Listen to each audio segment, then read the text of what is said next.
Hey everybody, Dan here with Pain Free You. Today I wanted to talk about this topic. Shockingly simple, but surprisingly hard. Of course, I'm talking about recovery. So, enjoying the fresh air. Beautiful, beautiful day. It's a little bit warmer. It's only 36 degrees instead of 18 or 10. Love it. So, shockingly simple, but surprisingly hard. So, one of the things I will encourage you to do is learn to overcome and endure. Because it's hard and it will take some time. It will take consistency. It will take practice. It will take calm and reassurance and trust and patience and all of the things that I talk about all the time. So how are you going to learn to overcome and endure this thing that's surprisingly hard to do? Dan, you make it sound so simple. Well, it is. But that doesn't mean it's easy. It's still hard. So, how do you learn to overcome and endure? Here's a suggestion, and I think this may prove useful for you when you're running into some hard times. Take some time now. Get out a pad and paper and write down a list of reasons you're going to stick this out and stick with it until you get better, right? Write down that list of reasons because it's super important for you to understand why I'm doing this. Well, because symptoms suck. Yeah, we know that. But what are the consequences of going through this thing that is notably hard and coming through it and recovering? What are the positive consequences of that? What are you going to do with your life?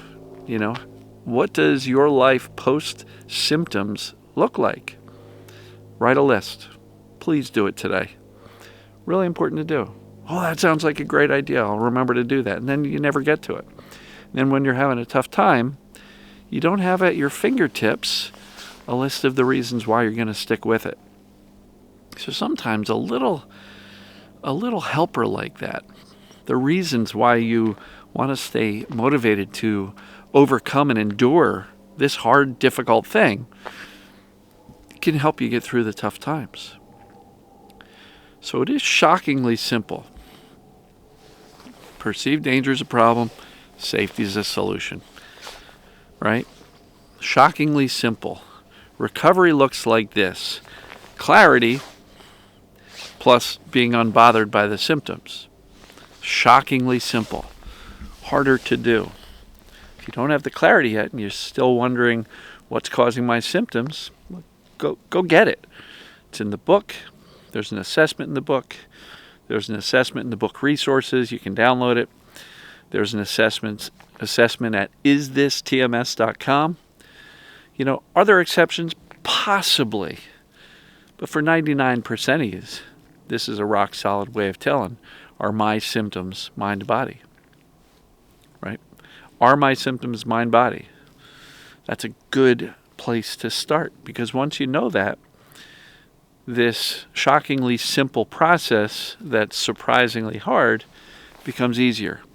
Because when you really know how this system called the human body works, and you've learned about it, you've studied it, you've done the analysis, and you've made a firm decision to go, darn it, this is what's going on with me.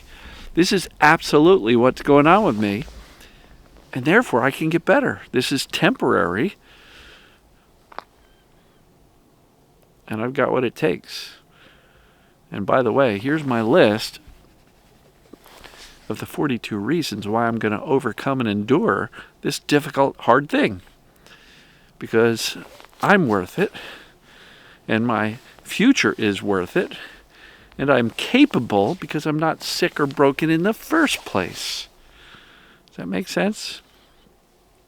So super important. Yeah, it's shockingly simple. And a lot of people go, it can't be that simple. It can be. And recovery doesn't have to be overly complex either. And I'm a little bit different than a lot of the folks out there who are saying, you need a complicated process. You got to rewire the brain and change those neural pathways and get really granular with all of that. And we've got to do these certain things for a certain amount of time a day. And I just don't see that that does anything other than convince the brain that I'm broken and I need a process to fix myself. And as long as you're fixing, my belief is that the brain has no choice but to go, holy crap, we're in trouble. Look at how much time and energy Dan is spending working on fixing himself. What would happen if you started from the premise that says, I know it causes symptoms. I've done the analysis. That's what's going on with me. So therefore, I'm not broken. There's nothing to fix. I just have to teach. This is not healing, it's teaching. Teach the brain that you're actually okay by thinking, acting, behaving as if you're okay. What does that look like? Well, don't take your own thinking so seriously. We've all got those disastrous, catastrophizing thoughts and fears. You don't have to believe those thoughts. Emotionally, I'm not encouraging anybody to repress emotions. Feel your emotions. If you're sad, pissed off, angry, despondent, despairing about the symptoms, fine. Feel it. Give yourself permission to sit in that. But then put it down. Don't live in it all day long. Because if you're living in it all day long, you're ruminating on the emotion, or you're ruminating on the story why you're so pissed off. And the story is, I hate my symptoms. Well, if you know what it is, clarity, and that this is what's going on, and that it's temporary, and you're not really broken, then there's no sense ruminating on it and creating that despair over and over and over again, right?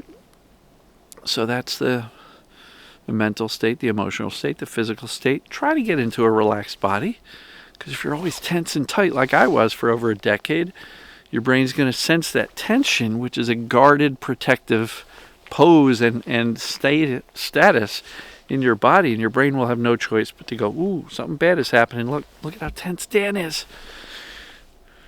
So get your physical state more relaxed.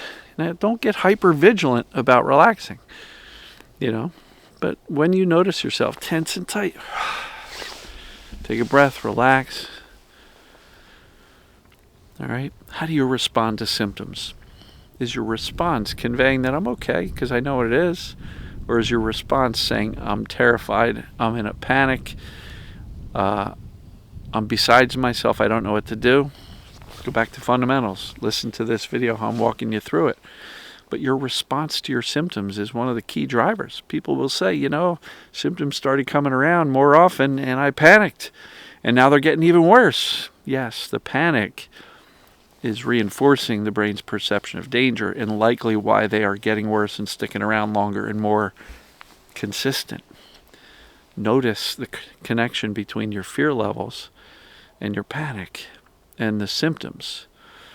And if the panic and fear can increase the symptoms, calm and reassurance and being less bothered can and will reduce the symptoms.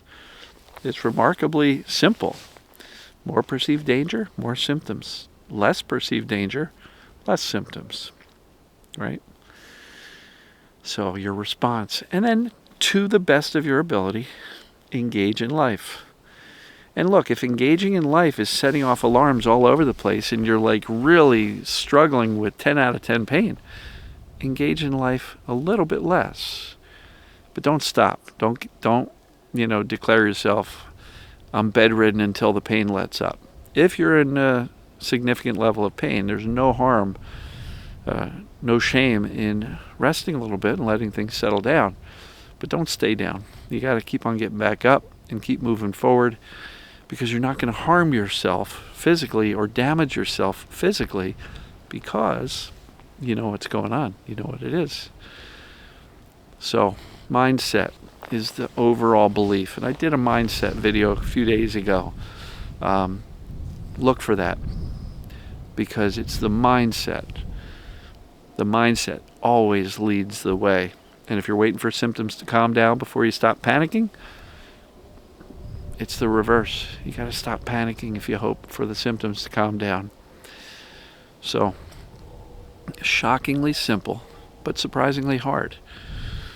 You can overcome and endure this, and a way to give you the motivation is to write out that list of how great your life's going to be and all the reasons why you're going to stick this out and get it done.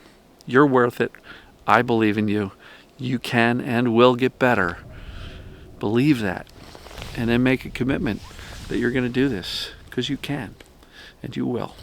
So, love you folks. I appreciate everybody who bought my book and left the reviews. I got like 77 book reviews in under 3 weeks. It's fantastic.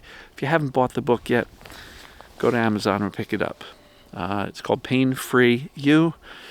Teach your brain to end your pain. And this works for other symptoms as well.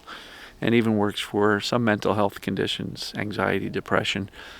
Lots of stuff gets better when the brain feels safe. So thank you for all that. If you want some help implementing what's in the book or what I teach here on a daily basis, consider the group coaching. PainFreeUGroup.com. You got 4 sessions a week. Monday, 9 a.m. Eastern. Tuesday, 3 p.m. Eastern. Wednesday, 1 p.m. and 7 p.m. Eastern.